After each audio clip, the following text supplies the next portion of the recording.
The desert was silent. The first rays of the sun rose above the horizon, and the golden sands trembled. The cold wind rustled the tent curtains, as if someone was slowly whispering a secret in someone's ear. A desolate, barren region, where the brightest and bloodiest chapter in history was soon to be written. Chapter 1. The beginning of denial.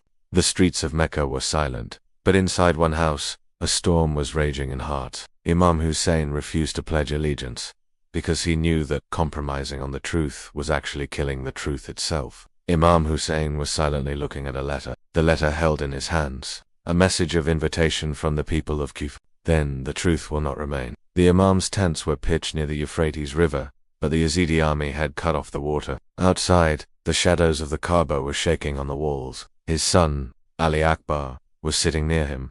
The Imam looked at him gently.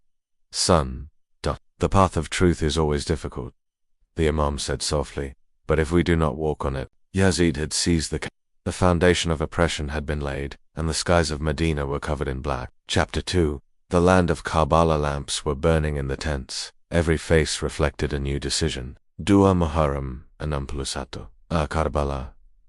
The caravan had arrived. Women, children, young men, everyone. The sand was hot, the lips were dry, but there was a cool light of patience in the heart. I don't want to be a burden on anyone. One night, little Sakina came to the Imam, tears in her eyes, the exhaustion of thirst in her voice. Baba, water. Imam Hussain turned his face away, tried unsuccessfully to hide the moisture in his eyes, and then said softly, Daughter, Allah is with those who are patient. Chapter 3. The night of Ashura. It was night. The desert was silent. He went to the field, fought, fell, and was martyred. His arm was cut, but his loyalty was not broken. The little he too left, and did not return.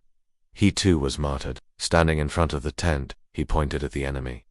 The Imam extinguished the lamps. Whoever wants to go, let him go.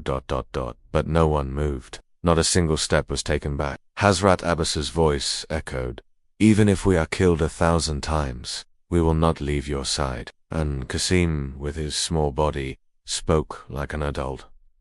Uncle, will I also be blessed with martyrdom today? Imam's eyes became moist, but his face was bright, as if the light was now only to come from sacrifice. The Imam was alone. Chapter 4. The series of martyrs performed the last prostration. Imam Sijad was sick, and Hazrat Zainab was brave. On the morning of Ashura there was a strange silence on the earth, as if the atmosphere itself had stopped breathing and become a spectator. Ali Akbar was the first to go.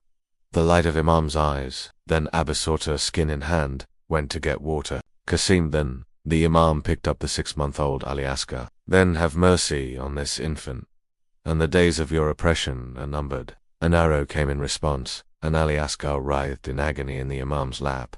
The Imam looked up to the sky. He is on your path. Chapter 5. The last prostration. The field had become deserted.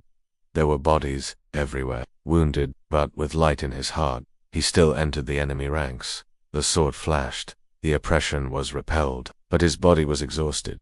The Imam fell. He put his face in the sand. O my Lord, I am satisfied with your decision. Chapter 6. Imprisonment, Zainab, and the Revolution. The chains had fallen. The caravan had become prisoners. The court of Sham. Zainab stood in front of Yazid, her head held high, her voice filled with fire. We have only sacrificed our bodies. Hussein is still alive in our hearts. Conclusion.